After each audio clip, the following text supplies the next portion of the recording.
प्रार्थनान हेच मुचे मागणी, हीच मुची प्रार्थनान हेच मुचे मागणी.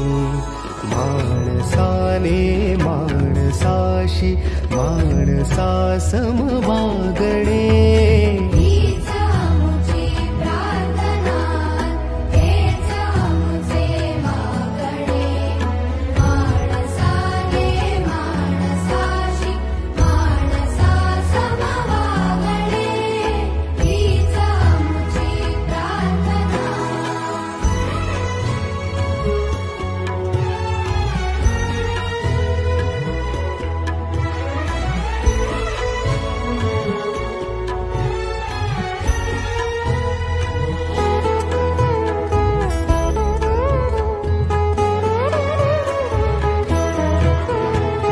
धर्म जाती प्रांत भाषा द्वेष सा